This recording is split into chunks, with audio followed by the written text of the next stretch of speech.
Tea கடை கிச்சனை பார்க்க வந்திருக்கிற எல்லாருக்கும் வணக்கம். ஃப்ரெண்ட்ஸ், வரப்போகிற தீபாவளிக்கு நிறைய பேர் நீங்கள் வந்து பிளான் பண்ணியிருக்கலாம். தீபாவளி பலகாரங்களில் ரொம்ப முக்கியமானது மைசூர் பாக்கு. இதை எப்படியாவது நம்ம வீட்டில் போட்டு பார்த்துடணும் அப்படின்னு. ஸோ உங்கள் எல்லாருக்காக மைசூர் பாக்கை எப்படி ஈஸியாக போடணும் அப்படிங்கிறத பற்றி தான் நம்ம சொல்லிக் கொடுக்க போகிறோம். சின்ன சின்ன டிப்ஸ் எல்லாம் நிறையா இருக்குது. ஸோ வீடியோவை கடைசி வரைக்கும் ஸ்கிப் பண்ணாமல் பார்த்துட்டு மறக்காமல் எப்பயும் போல் உங்களோட கருத்துக்களை சொல்லுங்கள். வாங்க இப்போ நம்ம மைசூர் பாக்கு போடுறதை ஸ்டார்ட் பண்ணலாம்.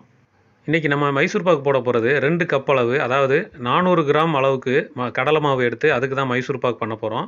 அதுக்காக 1/2 லிட்டர் அளவுக்கு எண்ணெய் ஊற்றிருக்கிறோம்.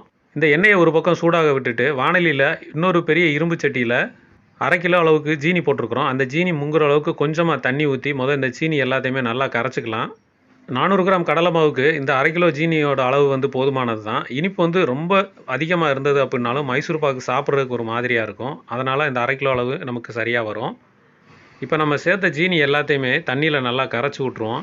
இந்த ஜீனி பாகுக்கு நம்ம பாகு பதம், கம்பி பதம் எதுவுமே தேவையில்லை. ஜஸ்ட் இந்த ஜீனி எல்லாமே நல்லா கரைஞ்சி லேசாக பிசுபிசுப்பு தன்மை வந்தாலே போதுமானது. அந்த ஜீனி பாவோட பிசுபிசுப்பு தன்மை எப்போ வரும் அப்படின்னா, நம்ம சேர்த்த தண்ணி ஒரு ரவுண்டு ஃபுல்லாக கொதித்து நல்லா நுரையாக வரும். அந்த டைமில் நம்ம கிண்டி பார்த்தாலும் ஜீனி எல்லாமே கரைஞ்சிருக்கும். அந்த டைமில் நம்ம கையில் எடுத்து தொட்டு பார்த்தோம் அப்படின்னாலே லைட்டாக அந்த பிசுபிசுப்பு தன்மை தெரியும். இந்த ஜீனி பாகுக்கு நம்ம பதம் பார்க்குறது இந்த அளவுக்கே வந்து கரெக்டாக இருக்கும். ரொம்ப சிரமப்பட வேண்டாம். இப்போ நம்ம எதிர்பார்த்த அந்த பிசுபிசுப்பு பதம் வந்துருச்சு. அடுத்ததாக நம்ம நெக்ஸ்ட் ப்ராசஸை ஸ்டார்ட் பண்ணலாம். இப்போ நம்ம மெஷர்மெண்ட் கப்பில் 2 கப் அளவுக்கு கடலை மாவு எடுத்துருக்குறோம். அதாவது 400 கிராம் வெயிட்டுக்கு கடலை மாவு எடுத்துருக்குறோம். இந்த கடலை மாவை அப்படியே அந்த பாகில் கொஞ்சம் கொஞ்சமாக தட்டி லைட்டாக அப்படியே கிண்டி விட்டுக்கிட்டே இருக்கலாம். இந்த டைமில் நம்ம கடலை மாவு சேர்த்த உடனே அது எல்லாமே உடனே கரைஞ்சி போகாது. நீங்கள் ரொம்ப யோசிக்க வேண்டாம். தொடர்ந்து அப்படியே போட்டு கிண்டி விட்டுருங்க. ஏன்னா நம்ம கிண்ட வேண்டியது இன்னும் ரொம்ப நேரம் இருக்குது. அதனால் இந்த கட்டி எல்லாமே சீக்கிரமாகவே கரைஞ்சிரும். இந்த கடலை மாவு வாங்கும் போதுமே நல்ல ஓரளவுக்கு குவாலிட்டியான கடலை மாவை வாங்கி போடுங்க. ஏன்னா மார்க்கெட்டில் நிறைய விதமான ரேட்டு கம்மியான ரேட்லேயும் இருக்குது, ரேட்டு அதிகமான கடலை மாவும் இருக்குது. நீங்கள் குவாலிட்டி வைஸ் செக் பண்ணி பார்த்து கொஞ்சம் நல்லதாக பார்த்து போட்டுக்கிட்டீங்க அப்படின்னா அந்த மைசூர் பாக்கோட டேஸ்ட் இன்னும் கொஞ்சம் நல்லாயிருக்கும். நம்ம இந்த மாவு சேர்த்து கிண்ட ஆரம்பித்த உடனே அடுப்பை வந்து லோ ஃப்ளேமுக்கு மாற்றிடணும். ஏன்னா கம்மியான சூடு இருந்தால் மட்டும்தான் நம்ம ரொம்ப நேரம் கிண்டும் போது சரியாக வரும். ஆனால் அதே நேரத்தில் இன்னொரு பாத்திரத்தில் உள்ள அந்த எண்ணெயை வந்து நல்ல சூடோடு இருக்கணும். ஆனால் கொதிக்க விட வேண்டாம், நல்ல சூடாக இருக்கணும். நம்ம எடுத்து ஊற்றும் போது அந்த எண்ணெயில் தான் வந்து இந்த மைசூர் பாக்கே நமக்கு தயாராகும். 2 அடுப்புமே உங்களுக்கு எரிஞ்சிக்கிட்டே இருக்கணும். நம்ம கிண்டுற அந்த பாத்திரம் வந்து லோ ஃப்ளேமில் இருக்கணும். அந்த பக்கம் எண்ணெய் கொதிச்சுக்கிட்டு இருக்கிற அந்த பாத்திரம் வந்து ஓரளவுக்கு கொஞ்சம் நல்ல சூடாக இருக்கலாம். ஏன்னா அந்த சூடான எண்ணெய் தான் வந்து நமக்கு மைசூர் பாக்கை சரியான பதத்துக்கு கொண்டு வரும். இப்போ அந்த எண்ணெயை வந்து ஒவ்வொரு கரண்டியாக குழிக்கரண்டியை வச்சு எடுத்து ஊற்றி நீங்கள் அப்படியே கிண்டிக்கிட்டே இருக்க வேண்டியதான். நம்ம ஒவ்வொரு தடவையும் அந்த சூடான எண்ணெயை எடுத்து இதில் ஊற்றும் போது அப்படியே இந்த மாவு நல்லா பொரிஞ்சு வரும். அந்த மாதிரி ஒவ்வொரு தடவையும் பொரிஞ்சு வந்தால் தான் மைசூர் பாக்கும் ரொம்ப சாஃப்ட்னஸ் கிடைக்கும். இப்போ நம்ம ஊற்றின எண்ணெய் அப்படியே கொஞ்சம் கொஞ்சமாக வந்து மாவு வந்து குடிக்க ஆரம்பிச்சிருச்சு. மாவு மொத்தமாக அந்த எண்ணெய் எல்லாத்தையும் குடிச்சு முடிச்சதுக்கப்புறம் தான் நெக்ஸ்ட்டு வந்து மறுபடியும் ஒரு கரண்டி நம்ம ஊற்றணும். இந்த மைசூர் பாக்கு பண்ணுறது ரொம்ப ஈஸி அப்படின்னு நம்ம சொல்லிடலாம். ஆனால் இதுக்கு டைமு தான் கொஞ்சம் அதிகமாக எடுக்கும். இப்போ நாங்கள் இந்த மைசூர் பாக்கு பண்ணுறதுக்கு பாகு கொதிக்க வச்சதுலேருந்து மைசூர் பாக்கு செஞ்சு ரெடி பண்ணி கீழே எடுக்கிற வரைக்கும் 1/2 மணி நேரம் ஆயிடுச்சு. இந்த நேரம் அப்படிங்கிறது கண்டிப்பாக எல்லாருக்குமே இதே அளவாக தான் இருக்கும். இப்போ முதல் ரவுண்டு நம்ம ஊற்றின எண்ணெய் நல்லா உறிஞ்சிருச்சு. அடுத்த ரவுண்டு நம்ம ஒரு 1.5 கரண்டி அளவுக்கு எடுத்து ஊற்றி அதையும் நல்லா கலந்து விட்டுருவோம். இந்த மைசூர் பாக்கு கிண்டும் போது ஒரு சிலர் கூட யோசிக்கலாம், எண்ணெயை கொஞ்சம் கொஞ்சமாக ஊற்றி கிண்டுறதுக்கு பதிலாக கொஞ்சம் நிறைய ஊற்றி சீக்கிரமாக கிண்டி முடிச்சிடலாமே அப்படின்ட்டு. ஆனால் நம்ம கொஞ்சம் கொஞ்சமாக எண்ணெய் ஊற்றி அது பொரிய திரும்பவும் மறுபடியும் ஊற்றும் போது தான் அந்த மைசூர் பாக்கு வந்து நல்லா சாஃப்டாக வந்து நமக்கு கிடைக்கும். அந்த மொறுமொறுப்பும் நமக்கு இருக்கும். அதே மாதிரி இன்னொரு விஷயம், நம்ம இந்த குழிக்கரண்டியில் ஊற்றுற எண்ணெய் எத்தனை தடவை ஊற்றணும் அப்படின்லாம் நீங்கள் கணக்கு பண்ணிக்கிறாதீங்க. அந்த கொதிச்சுக்கிட்டு இருக்கிற எண்ணெயை எடுத்து நம்ம கொஞ்சம் கொஞ்சமாக இதில் ஊற்றி கிண்டணும். அவ்வளோதான் ப்ராசஸ்ஸு. அதை நீங்கள் எத்தனை தடவை வேணாலும் ஊற்றி கிண்டிக்கலாம். ஆனால் கிண்டிக்கிட்டே இருக்கும்போது தான் அந்த எண்ணெயை வந்து நல்லா குடிக்க ஆரம்பிக்கும். அது மட்டும் இல்லாமல் நம்ம 1/2 லிட்டர் அளவுக்கு எண்ணெயை நல்லா கொதிக்க வச்சுருக்கிறோம். அது ஏற்கனவே சூடாகிட்டே தான் இருக்குது. அந்த 1/2 லிட்டரு மொத்தத்தையும் நம்ம இதில் ஊற்றி கிண்டணுமா அப்படிங்கிறதும் கிடையாது. நம்ம ஒரு லிமிட்டுக்கு மேலே கிண்டி முடித்து அந்த மைசூர் பாக்கு சரியான பதத்தில் வந்துருச்சு அப்படின்னா மீதம் இருக்கிற எண்ணெய் இருக்கலாம், தப்பு இல்லை. இந்த மைசூர் பாக்கு போடுற எல்லா மாஸ்டருமே அவங்க வந்து எக்ஸஸாக எண்ணெயை வச்சு கொதிக்க வச்சுக்கிட்டே இருப்பாங்க. எந்த அளவுக்கு தேவையோ அந்தளவுக்கு கிண்டி முடிச்சுட்டு மீதி எண்ணெய் மிச்சம் இருக்க தான் செய்யும். அதனால் நீங்கள் அதை பற்றி எதுவும் யோசிக்க வேண்டாம்.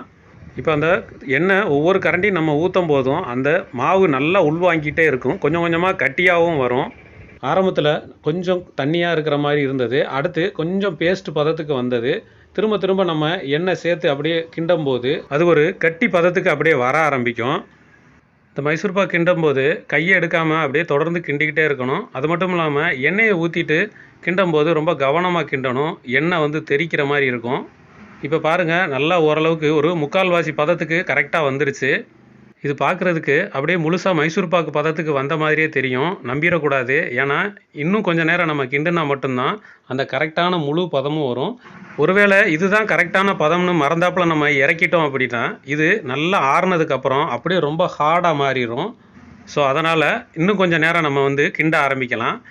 இந்த பதம் வர்றதுக்கு முன்னாடி இன்னொரு விஷயத்தையும் நம்ம கரெக்டாக நோட் பண்ணணும். இப்போ நம்ம எண்ணெய் சேர்த்து நல்லா கிண்டுனதுக்கப்புறம் இந்த மொத்த மைசூர் பாக்குமே அப்படியே உருள ஆரம்பிக்கும். சட்டியில் ஒட்டவே ஒட்டாது. அந்த ஸ்டேஜ் தான் நமக்கு மைசூர் பாக்குக்கு முந்தின ஸ்டேஜ். இப்போ நல்லா நம்ம வந்து கிண்டிக்கிட்டே இருக்கும்போது அந்த பாத்திரத்தில் ஒட்டாத அளவுக்கு இருக்கும். அந்த டைம்லேயே நம்ம மறுபடியும் எண்ணெயை ஊற்றி அப்படியே கிண்டிக்கிட்டே இருக்கணும். நம்ம திரும்ப திரும்ப அந்த எண்ணெயை ஊற்றி கிண்ட ஆரம்பிக்கும்போது அது நல்லா பொரிஞ்சு வரும். பார்க்கும்போதே நமக்கு தெரியும். இப்போ இந்த ஸ்டேஜில் பாருங்கள், நம்ம எண்ணெய் சேர்த்து நல்லா கிண்டினாலுமே அந்த எண்ணெயை கொஞ்சம் கொஞ்சமாக அது வந்து கக்க ஆரம்பிக்கும். இப்போ நம்ம இதோட வந்து எண்ணெயை ஊற்றுறதை நிப்பாட்டிக்கலாம். அடுத்து நம்ம கொஞ்ச நேரம் நல்லா கிண்டினாலே போதும்.